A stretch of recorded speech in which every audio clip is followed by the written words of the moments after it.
Hello, dear viewers from Egypt all over the world. Here we come to the last part of The Son of the Elite. Let's see what happens. When she opened the door, she found his friend who heard her making fun at her before and saying that she was a street girl. She couldn't afford her.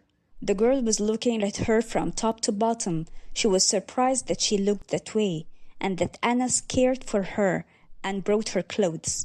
She told her, "Hey girl, aren't you the servant here? Go find Mr. Anas. Or you have no idea. Should I go to him? Please come on in. Stay here and I will call him, because he's resting. A while ago he was tired. I gave him the medicine. Please sit down. I will go inside and call him." His friend sat down. She kept looking at Ines from top to bottom, and she looked at her beauty. What made her so beautiful? Ines went to Anas in the room and told him, "I'm sorry, I came in like that, but there is someone who came to see you. Your friend who you invited to lunch and who made fun at me." He looked at her and he sensed jealousy in her eyes. He was so pleased with it, but he didn't want to make it clear and told her, "Okay, Ines, go down and tell her I will get prepared and go down to her." After a while, he went down to her. He was smiling at her and said, "Hey, how are you? What reminded you of me at this late hour?" Ines was at the kitchen feeling pissed off. She was making her juice, and she couldn't afford it. She couldn't afford her being at the house. She couldn't stand seeing Anna sitting with someone else. She thought, "Where did she come from at this hour? I was about to come close to him. Did she have to come all of a sudden? Only God knows if she was his sweetheart or what was going between them." Ines was blubbering loudly, and she kept twisting the juice and was nervous. She didn't realize that Anas was in the kitchen to tell her to make juice without sugar, but when he heard her blabbering loudly, he didn't make it clear he was there, so as not to embarrass her. He went and sat with his friend. His friend kept blabbering. He wasn't focusing with her at all. He focused with Ines, who was very jealous, while she was walking and blabbering and couldn't stand anything. Jealousy was obvious on her. That's why his friend realized that. Not only this, she also realized that Anas was not with her at all, and he was focusing with Ines so much. Ines left them with each other. She went into the room. She sighed and said, "The sad girl wanted to be happy but couldn't. Was it necessary that this woman appeared? He will surely love her. She is pretty and elegant. She could be his sweetheart." But he told her, No. By the way, she's not my sweetheart." She was shocked that he came into the room all of a sudden. "What, Anas? Aren't you gonna stop coming from nowhere? Haven't I told you to knock before coming in?" He looked at her and said, "Are you upset that I heard this? Well, consider I heard nothing. And me too. I will consider that I heard nothing either." He went out and he was smiling. But she was so embarrassed that he heard her and knew that she was jealous for him. Really, Anas observed how Ines was behaving and how she cared for him and that she feared for him and loved him. He too was in love with her. He couldn't stop thinking about her. Even when he was at work, he always thought of her. But one day, he held a very important meeting. He tried to concentrate, but all the workers observed he was not normal. His face was so yellow. He tried to end the meeting because he wasn't focusing. Once he got up, he fell down at once. He couldn't feel anything. They called the ambulance to take him. The doctor told him, "Do you like the way you're careless about your health? Haven't I told you to come early to me? See, your condition became worse. Your condition has become exactly like your mom and dad's." He knew then that his end was near. He called the family's lawyer. He told her it was necessary to see her and talk to her about something very important, and as fast as possible. He came home from work. He went directly into his room. Ines realized he didn't give heed to her and that he didn't get out of his room.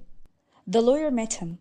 He tried to make her understand that everything was Ines and that if anything happened to him, Ines should take everything.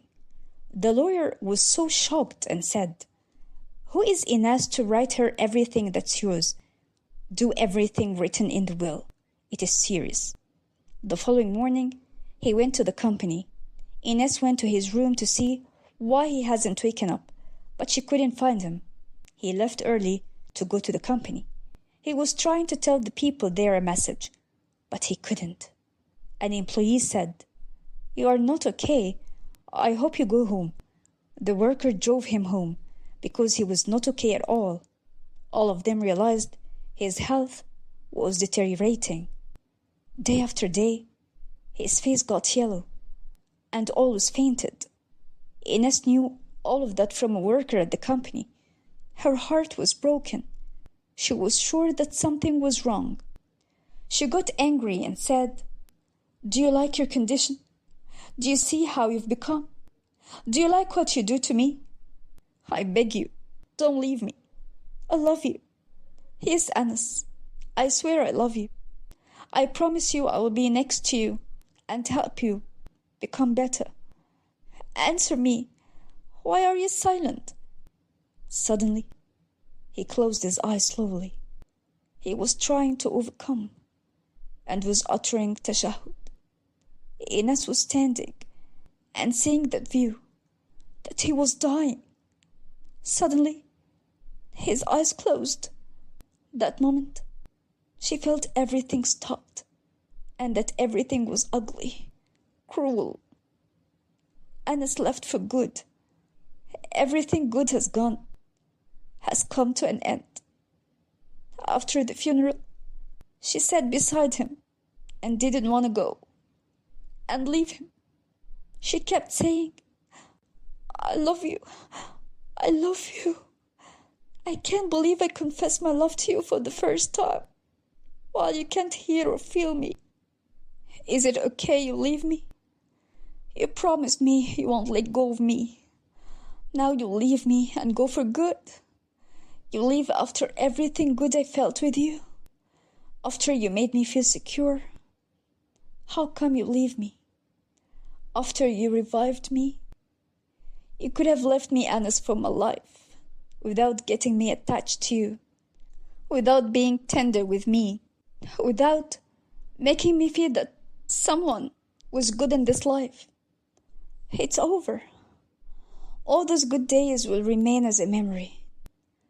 I will never forget you.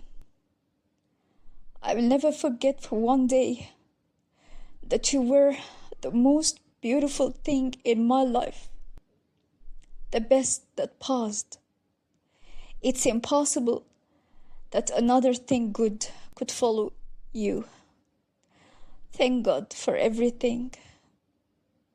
Thank God, but I will miss you very much. Now I am telling you before everyone that I will never forget you. It's impossible to get involved with someone else. You are my soul and life. You are my everything. If you die now, I will wait. I will wait till I die too, and meet you in heaven, as I know that life will pass, and eventually I will meet you one day. The lawyer was standing and heard all what she said. She knew how Ines was affected by his death. She knew how much he loved her. She told her this message. Anas, before dying, has given her his will, that everything has become hers, and that there was a letter written by him in that envelope, and she had to read it. I don't want anything. It's over. Everything ended after Anna's death. What is important? What could be important in that envelope? Once she got home, she went into his room and found his bed empty. She kept crying hard and said, "I won't forgive you. I won't forgive you that you left me and I needed you so much.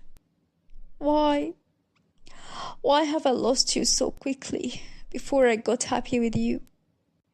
She tugged her siblings in bed in a difficult way. She couldn't focus with them.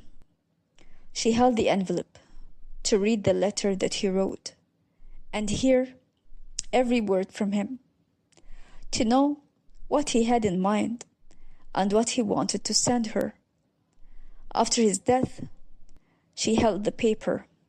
She read that he confessed his love for the first time to her, and that he loved no one except her, and he advised her to take care of her siblings and bring them up right and teach them what's good and what's bad, as all this life will pass. He made many mistakes in his life, but he didn't find anyone to tell him that was wrong.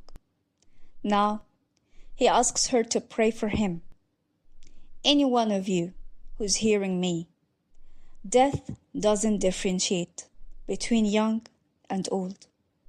Always take care that death is so near, and it could happen suddenly.